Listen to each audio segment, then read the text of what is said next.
Hey guys, you're listening to Vol. Very excited, it's my first Infinity the Game bat rep.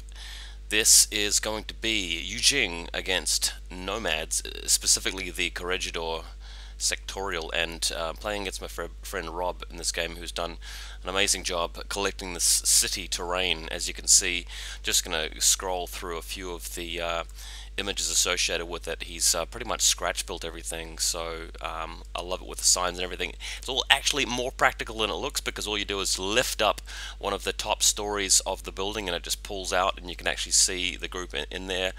But yeah, just so excited. I've played 3 games of Infinity so far. This is my 4th game. We are going to be using the YAMS, the YAMS, the yet another mission system, instead of ITS, which is the Infinity tournament system. So just a bit of a different way of keeping score. One thing I immediately liked about YAMS, let's call it YAMS for convenience sake, is that it goes for 4 turns instead of 3, so it's not so abrupt. You get to actually have a bit more of a meaningful game, and all of your models can secure objectives, not just your specialists, so it gives you a chance to sort of rely a bit more on, you know, your non-specialist troops and take some more interesting army lists. So really excited, really loving it. So I'll talk you through my list as we get through the game, but look, let's just dive into it. Let's just go straight in. You can see some of my models here. I took first turn after winning the willpower roll-off. I've got a Shang-Chi with a combi rifle and light flamethrower hanging out in this building here next to the doorway. Really love this photo. Next image over here, we've got this guy down the bottom right is actually my lieutenant. Hopefully the other models around it will protect him for the entirety of this game, and hopefully going on suppression fire first order, but the other models to the left are the Guangxi. Now, I got told that with the Guangxi, when you take their impetuous order, you have to spend a movement skill to go directly towards the enemy for the full distance, the 4 inches. Then you can do whatever you want with a secondary short skill. I've reread the rules a couple of times, and I can't understand why you're not obligated to continue moving towards the enemy if you choose to use another short skill. I mean, sure, you could just stay there, but people seem to be saying to me that you can actually do 1 short skill, mandatorily moving towards the enemy, and then use the second short skill to move backwards. My reading of the rules seems to indicate that you can't do that, but I've been told that you can, so if you guys are experts, please post in the comments. Next up, you can see a photo here which has a Reverend Moira healer behind a little advertisement there to do with YuJing. Bring a knife and a gun. I want to point out first of all that Nomad model is actually not in my opponent's side. That's going to represent my HVT. That's just the Nomad model I painted up from my Ice Storm box set, and I'm using her as the high value target. And also she can't actually be placed in your deployment zone, so I had to actually move her further forward after taking this photo. So there you go.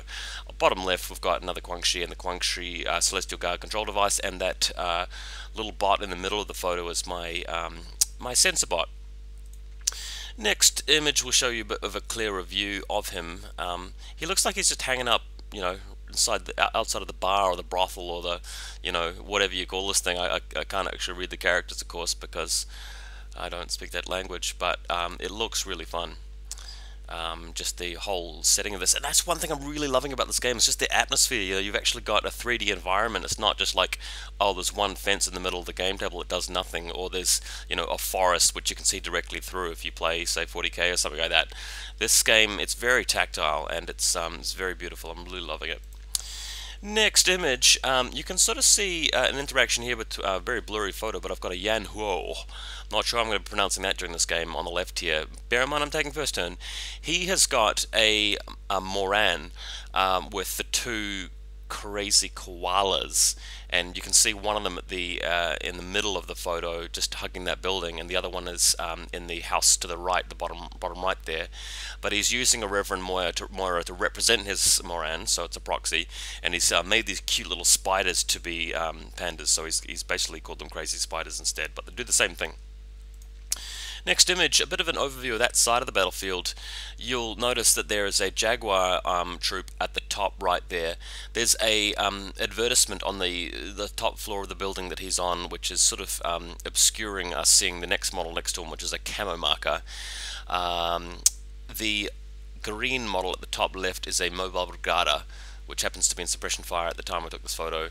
The high value target is the bottom left here. I've got a mine which has been laid by my YuJing mine layer model next to the objective, which is a console, and you can see a little blue arm sticking out of the building. I don't even know if you guys can see this on YouTube, but in the building structure, the brown one, to the sort of look at the center of the photo, then go up, north towards the what are we going to call that, the 10 o'clock position. You can sort of see a blue arm. Anyway, moving right along, next image, just going down the street a bit further, you can see in a bit more detail, again, that building at the top right, it has a camo marker, wonder who it could be, and a Jaguar. Note that the YAMS mission system gives you these strategy cards, and one of those cards that I was dealt allows me to actually say to my opponent, oh, I picked that camo marker there, you have to reveal what it is, and I chose the guy on the top of the building, and it turned out that even before the game starts, I get the knowledge that it's an intruder with a sniper rifle. So that's his plan there, just going to be trying to shut down that flank and take a lot of AROs with that sniper, but with the Yan Ho there, I'm pretty sure I should be able to beat him in a firefight. Well, we're hoping. He's also got these funny looking Zon guys, because they're not the recent models like the actual sculpts. A lot of these models he's scratch built. It's hard for me to actually remember what they are because I haven't played against Nomads before, or these models. But anyway, I think they are they're just the really fast moving repeaters anyway. Let's go to another photo. The game has begun. YuJing has taken the first turn. I have landed with a Tiger. In fact, I didn't land. I came on the side, partially because he's got a lot of hacking, so he could easily shut down my hacking. Well, he could actually interfere with my drop attempt. Although you can't see it in the shadows of that cream building on the left-hand side of the photo, there is a Jaguar at the bottom floor. So, and there's that Zond we just talked about in the previous photo. So the Tiger's plan here is to spend another order moving up and shooting at them. But what happens if we go to the next image is that the Jaguar throws a smoke bomb and gets it off, and then when I move the Tiger around to shoot at the bot, it uses its flash pulse, so the Tiger is blinded. So not the luckiest Tiger in the world, but at least he's not dead. He's holding up that flank. He gets an ARO against whoever he sends around the side, so not terribly unhappy. Although had I played this game again, I might have done something different with him. Next image, I've drawn some nice little yellow lines to show you what I'm doing on the other flank, which is with the Yan Huo, and basically just opening up with the hypermagnetic cannon. Plan here is just to wipe out the Moran, which he does in short order. 5 dice against 1's usually a pretty safe bet. And then because the crazy, the fast pandas, or whatever they're called, the crazy koalas rather, the crazy spiders in this case, are sort of bolted down after they lose their master. It's just a matter of just shooting them to death really easily. So the Yan Ho clears that flank up, and then going to the next photo, what we realized after I'd activated is that he'd started, even though he'd moved forward, he'd started in line of sight of the interceptor, so the interceptor gets a free shot at me. I wasn't too happy about that, because had I known that, I might have put at least one shot at the interceptor, point being that the 4 dice usually been enough to kill the Moran, but the 1 dice can at least negate a hit from the interventor if it happens to be a low one. But having thought about it, I mean, I'd be up against camouflage, cover, and surprise shot as well, so I let the shot go off. It missed, thank goodness. Had it hit, not the end of the world. I can shoot back at him with 5 dice, and I've got 2 wounds, I've got armor, I've got cover. So what happens in the next order spent is the Yan Huo just basically opens up on these guys. Now, I think my opponent reminded me that his Jaguar can't put down smoke because there's not enough room to put it down. Can't quite remember what the deal was there, but luckily the Yan Huo managed to destroy this interventor despite his cover and his camo, because he's been revealed, because he shot me, and basically it's just range +3, -3 for camo, -3 for cover, so it's 11s or less on 5 dice. Just shoot him up. Next image. Okay, so take a look at the bottom left of this image. You'll see a single white circle. That is a token I'm using to represent the camouflage marker of my YuJing mine layer, who is planning on moving to that console, because my the cards I got dealt for this game to score are number 1, blow up a building, number 2, go up and make a willpower check next to the consoles to effectively press their buttons, and number 3, to dominate a console by having more guys that are alive within the zone of control of the console. So things are looking pretty. I also had a couple of strategy cards which moved the consoles closer to me, namely the one that the Yanhuo was next to in the previous image. But anyway, the YuJing getting to work over here, moving up and laying more mines. Next image, because that crazy koala at the bottom left was not actually shot by the Yanhuo because I didn't have line of sight to it. The YuJing is doing that. Notice that I've got a sniper YuJing model representing the combi rifle guy, I know. I've also marked out with pink circles the mobile guarder and the high value target, just so you guys know what they are when you look at the photo. But the YuJing putting more mines down, hacking into or pressing the buttons of the console and collecting it for YuJing and killing the crazy koala. So, by the way, guys, I've had the YuJing combi rifle guys, especially the forward observers, recommended to me, and I can definitely see why. They are probably one of the most useful things in the entire faction. So if you're new to YuJing, get yourself some. Next image, my buddy Rob here is looking up some rules, but we get I take the downtime to actually just stand back and take another photo of the beautiful battlefield. You can sort of see what it's looking like. Right hand side there, you can see that that little marker for the console with the Yanhuo is standing next to. My lieutenant is behind the house at the bottom right. I've got guys in the center, guys in the flanks. I've got my hack tower deployed in the center of the field, and also I've got a medic, a doctor, the Japanese doctor, inside the brown building in my deployment zone in the left. So there you go. Next image. It's Rob's turn now. So Nomads turn 1. He's got a link team of like 4 or 5 Alwaseals, and it's 5 of them actually, moving them all forward. I've not got any guys to cover this street, so he's just free reign here. They are 5 guys with combi rifles, except for the guy who's got a heavy machine gun instead. So here they come.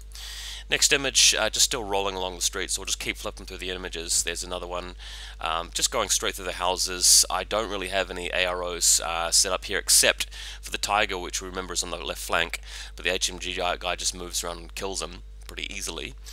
Next image, so this is the central building here, very close to my sniper, as you guys can see. Well, not the sniper model, it's actually the YuJing combi rifle mine layer. But they're all sort of moving to this building and setting up shop now. Importantly, we decided to, or at least I was told, that we're playing the buildings in such a way that if you are inside the building but you're not standing next to the window, you cannot be seen by guys who are outside of the building. But if you do move up to the window, you can see out, they can see in at you. The only time that you can be attacked if you're inside the building and not next to the windows is if somebody also moves into the building and they're in there with you. So, interesting way to play it. Next image, just a few diagrammatical points here. So he has moved his link team into the middle here. He's got 2 models inside, a couple models outside. I've covered the alleyway there with my sensor bot with the combi rifle. I've put HT in big letters just to point an arrow towards where the hack tower is hiding in thermo-optical camouflage mode behind the total cover, and I've put red lines there to show just where the YuJing is facing. He's actually not facing the house at all, but he's got a mine next to him which could go off if they come to the window, so hopefully that will do a bit of damage if he decides to do that. And next image, spinning orders to move this little Zon bot around the side. They're very fast, these guys, so he's just going zip zip zip zip zip and trying to get me in his sensor and repeater range. You can see that guy standing next to the house. That was the Reverend Moira that we talked about, who is representing a high value target. Next image, we've got a Jaguar here who's actually creeping up next to where the bot is, and he's basically got chain rifle and grenades, so going to be looking to get some ARO smokes off pretty soon. And next image after that, Rob just consolidating his position here. He's got 3 guys in the house and 2 guys outside of the house, so just can't make up his mind about where he wants to keep guys, but they appear to be chowing down and having dinner or something in there. I'm not really sure what they keep inside this particular house, but they are ready. Next image, oh yeah, you can see outside of the house, so so we've got 2 in there and 2 outside, and I think the 5th guy's in the house as well. I can't even remember. I just wasn't really sure what he was trying to achieve here with spinning orders, moving guys shuffle around, but he obviously had some kind of plan. Next image, it's my turn again, and the Guangxi have to move towards the nearest model. This guy has moved close enough that the mobile brigada, who I've circled in pink, can draw a line to him. But the problem for him is that he's got his mobile brigada in suppression fire mode, and I'm more than 24 inches away, so if he shoots at the Guangxi, he's going to be breaking suppression fire, meaning he's going to have to spend in order to put him back. Plus, it will mean I can move around and just shoot the brigadier without taking the 3 dice to my face if he does break it. So yeah, quite an interesting tactical situation there. I believe he chose not to break it. Can't quite remember. Next image, because that building you can see there with the roof lifted on it next to the motorbike, cool motorbike by the way, is full of Al-Wasil Nomads. My Shang-Chi with his flamethrowers headed over there in the direction indicated by the purple arrow. So if we go to the next image, I had to spin a whole bunch of orders to do this, but we agreed that I had to get to the door to actually be able to do anything, so he moves into the doorway and shoots his flamethrower, which is going to hit these 2 guys. Now, there was a bit of confusion here. We'll go to the next image. Rob originally thought here that the Link team, per se, only gets 1 arrow against me. I'm not sure how that works. I would have thought that even while the Link team, they each individually get an arrow against my guy when he walks in there. Again, post in the comments if you have some knowledge about this. I would have assumed, I have to go back and reread the Link team rules, but I assume that links sort of work for your turn or for your order or whatever it is. I mean, when I moved in here, he was like, oh, okay, well, I'll dodge with everybody, which means that 2 guys get fried straight away, and I can just keep shooting and keep moving into close combat. So, I don't know which way you're supposed to play it. We played it that I killed the first couple of guys, then we decided to let him have the arrows after all, so it was a bit of a shambles. It was a bit of a misplay this game, but we agreed that I killed like 2 guys, including the guy with the HMG by the end of this was done. And then we just called it. I was trying to move into close combat to deny the other guys from shooting back at me, but yeah. Anyway, let's just move on from that. Going to the picture here where the Yanhuo has come around the street, just ignore that flame template where we just had it sitting around for the purposes of the previous combat, but in this case the Yanhuo is letting rip with 5 dice against the Brigadier. Now, I think the Brigadier chose not to shoot at the Guangxi so he could keep his suppression fire, but the Yanhuo here is more than 24 inches away, so he has to break it to be able to shoot back at me, which I think is what he chose to do. Anyway, 5 dice against 1, just not happening, bro. That hypermagnetic cannon just rips him a new one, so totally tears him in half and drops him. Next image, it's the Nomad's turn again here, and we've got a Tomcat Doctor showing up to the rescue. She's got a tall building to climb, especially since it's got no elevator, but once she gets up there she should be able to at least try to heal up the Brigadier, who's been dropped by the supergun. Next image, we've got a hack tower over here in the alleyway, and unfortunately for this hack tower, there's been some smoke laid next to the car, and the annoying little bug bot has come over here and used its sensor to detect the hack tower. So unfortunately the hack tower is not benefiting from his thermo-optical camouflage mode at this point. Next image, once that's been done, a intruder, interventor, an intruder, not an interventor, an intruder hacker appears from the shadows and apparently uses the zone of control of the repeater to immobilize the hack tower, which means that it's even harder for me to get off the ground with a hack tower. Very nice move. Next image, the Link team, or what's left of it, moves along here. There's 3 guys we've agreed here, and I haven't really got any guys covering this area with AROs, so they're moving around, getting ready to shoot the hack tower, who is immobile. So next image, they come around here, they've got combo rifles, they shoot the hack tower until he's dead, and then he springs one of his little gambit cards, which is to score a point from passing a willpower check next to an unconscious model. So that's what's happened here, and the other guy is just hanging out beside the building. The buildings with these big, beautiful blue windows cannot be entered. We were just sort of assuming they're more modern buildings with better security systems, so you can't go inside them, but the brown ones you can. Next image, it's my turn again, and this is another interesting one. The Guangxi impetuous movement comes up here, but now it becomes my active term past the impetuous phase, so I'm actually spending orders on the Guangxi at this point. He comes around the corner, can't lay down his chain rifle because I'm not allowed to put a template on top of my own guy, even though he's unconscious. So I shoot at the YuJing with the pistol instead, shoot out burst 2 pistol against a combi rifle shooting back. Guangxi actually wins that one and kills him. So I keep moving around. But one thing we found out, that when it got to my turn again later on, I didn't have enough movement to go the full 4 inches through past the 2 models which were effectively prone for being unconscious. So the question was, can you stand on another model's base even if it's unconscious? So if you guys know the answer to that question, I'd really like to know, because apparently you can move through other models, but can you in your movement on them? Doesn't make a difference if they're unconscious or not. I would like to know. Moving on to the next picture, we've got that annoying bug standing next to the car. So the combi rifle sensor bot's moving around to shoot it. So what happens is the Jaguar throws another smoke bomb out to protect it. But if we go to the next photo to see where the bomb actually has landed, you can also see here that there are 2 YuJing just standing out doing nothing, and the Guangxi has just killed their friend. So the combi rifle bot, big yellow bug here, going to the next image, moves forward and just mows them down. So it's 3 dice against 1 for the guys shooting back. We're both at short range, but I've got cover, he doesn't. So it was an easy job here for the combi rifle bot to just nail the 2 guys, which was awesome. Next image, I've spent a couple of orders to run the doctor out of the building on the left hand side as fast as you can. Spent, what, 2 or 3 orders just getting all the way around there. Decided not to go for it in the turn because I didn't have enough orders left, but she's now going to be in range to go around and actually heal the hack tower, because the Guangxi is also dead, I think. I can't remember. No, the Guangxi is alive. The Guangxi's still standing there. He's still going to be able to do stuff. Next picture, let's have a look. Yeah, so there's 3 guys here. So there's all 3 of these YuJing are unconscious. They've been shot dead. There's the Guangxi in the alleyway who's alive. The hack tower is unconscious. So that's the state of things. Next image, we've got a Jaguar moving out around here, again throwing smoke, just to protect them from stuff. There's also a console there which is unmolested. Nobody's touched its buttons yet. But yeah, Jaguar.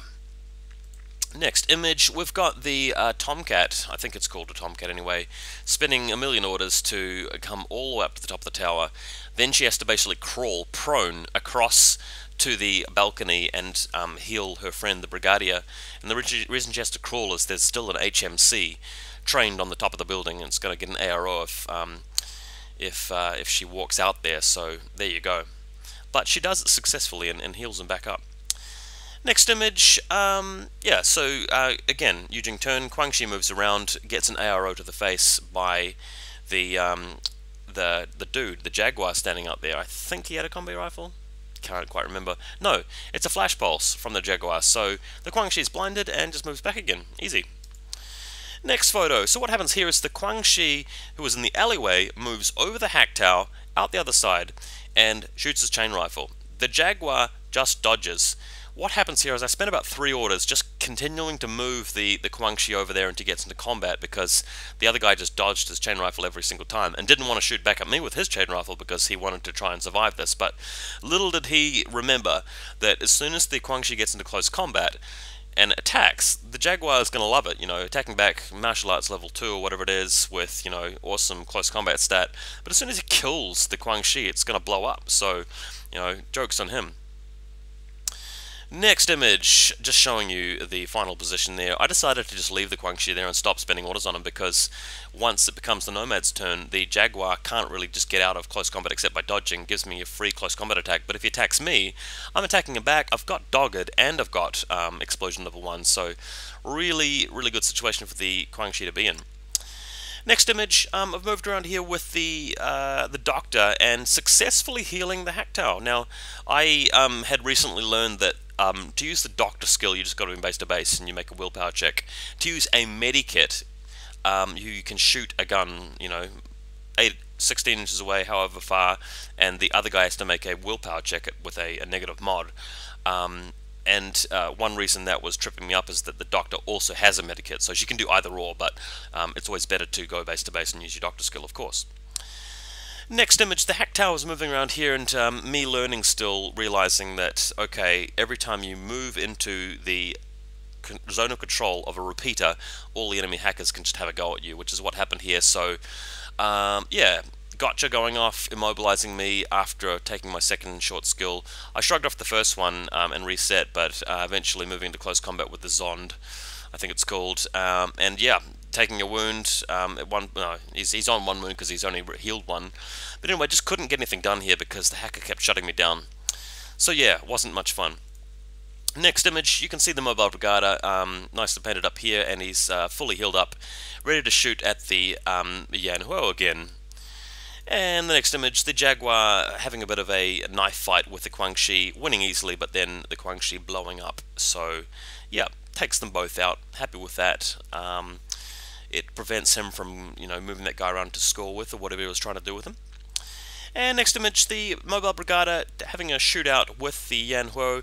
This time it's 4 dice for the HMG, even though it's the combi rifle model. He's using an HMG, Heavy Machine Gun Brigadier. So with that, I'm choosing to fail my guts check after taking a wound and moving into cover so he can't keep shooting me so I don't lose the Yanhuo. So there you go. And next image, this is the final image of the game, the annoying bug bot making a break for it, trying to dash for my deployment zone because he wanted to complete one of his little secret missions, but the combi rifle bot here is in suppression fire mode and just blasts him easily. So when we added up the score, we had Nomads scored 3, so they blew up a building. We didn't show that in the bat rep, but they did. Then they scored another one for passing a willpower check in close combat with a guy who is unconscious, and also there was one other thing that he did as well. I think it was maybe killing a specific dude or taking a guy out in close combat. I'm not sure. But the YuJing side, I scored 5 because I controlled 2 consoles pressing the buttons from the Yanhuo and the Guilang, and then I dominated them as well by being in their zone of controls, and I blew up a building myself, so I got 5. So win for the YuJing. Really enjoyed the game though. Hopefully have some more awesome bat reps like this for you guys very soon, and working hard on painting new models and just learning all the rules. Thanks for checking it out, guys.